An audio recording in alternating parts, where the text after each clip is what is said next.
રાજકોટ જિલ્લાના ધોરાજી જામકંડોરણા હાઈવે ઉપર આવેલા એક ખેડૂતે પોતાના ખેતરમાં પશુ પંખીના ત્રાસથી છુટકારો મેળવવા નવો જુગાડ કર્યો અને ખેડૂતે પોતાના ખેતરમાં પાક બચાવવા અસલ માણસ જેવો લાગતો ચાર્યો બનાવ્યો।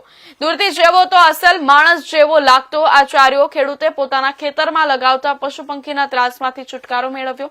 સૌરાષ્ટ્રમાં છેલ્લા 3-4 વર્ષ થયા સતત ઉપરથી કમોસમી આફતો આવી રહી હોય અને ખેડૂત મૂંઝવણમાં મુકાયો છે, ત્યારે ઉપરથી કુદરતી આફત અને નીચે પશુ પંખીની આફતને કારણે ખેડૂત પોતાના પાક બચાવવા નિત નવીન નુસ્ખા કરે છે અને પોતાના પાકને બચાવવા ખેડૂત પોતાના ખેતર ફરતે તાર ફેન્સિંગ કરે, કોઈ ખેડૂત ફરતે જાળી મારે, કોઈ ખેડૂત છટકા તાર સાથે, જેથી કોઈ રોજડા કે ભૂંડ ખેતરમાં પ્રવેશે નહીં। ધોરાજી જામકંડોરણા હાઈવે ઉપર આવેલા ખેડૂત કાંતિભાઈએ પોતાના ખેતરમાં પાક બચાવવા માટે નવો જુગાડ કર્યો। કોઈ ઢોર કે ચકલું ખેતરમાં ફરકે નહીં અને પાકની રક્ષા પણ થાય તે માટે અનોખો જુગાડ કર્યો હતો।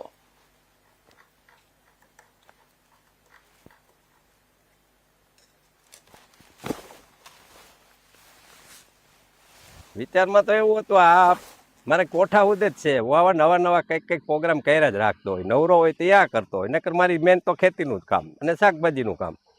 એક બાજુ છે તે એક પશુઓનો ત્રાસ છે ને બીજી બાજુ આવી રીતે તમે જે આ પૂતરા લગાવ્યા છે, કેવી રાહત? હવે રાહતમાં 100% એમાં કાંઈ ઘટે નહીં। દરેક ખેડૂતને આ કરવો જુગાર બરાબર છે અને એના પાક ઉપર લગાડે। મેં તો એક લગાવ્યો છે, કદાચ એવા 2 થી 3 લગાવી દઈ તો આમાં કોઈ ખર્ચો નથી। આ વિસ્તારમાં સૌથી વધુ કયું પશુઓનો ત્રાસ? અત્યારે રોજ ને બીજો નંબર ભૂંડનો આવે, બરાબર, એનો વધારે ત્રાસ છે। આ બાબતે તમે ખેડૂતોને શું પ્રેરણા આપશો?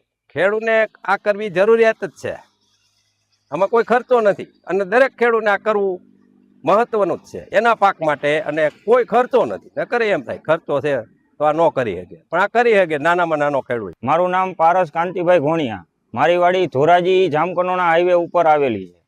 ખેડૂતને પાક લણણી ઉપર આવે છે તો ઘણા રોજ ભૂંડનો ત્રાસ હોય છે, એના માટે ઘણી ખેડૂતોને નુકસાની વેઠવી પડે છે। એના માટે ફેન્સિંગનો ખર્ચો ખેડૂતને 2 થી 2.5 લાખ 3 લાખ જેવી રકમ હોય, કોઈ નબળી પરિસ્થિતિના હોય તો એ કરી શકતા ન હોય, તો એના માટે ચાળિયાનો જુગાડ કરેલો છે। રૂબરૂ માણાના અને 1000 થી 1500 રૂપિયા સુધીમાં આ ચાળીઓ તૈયાર થઈ જાય છે।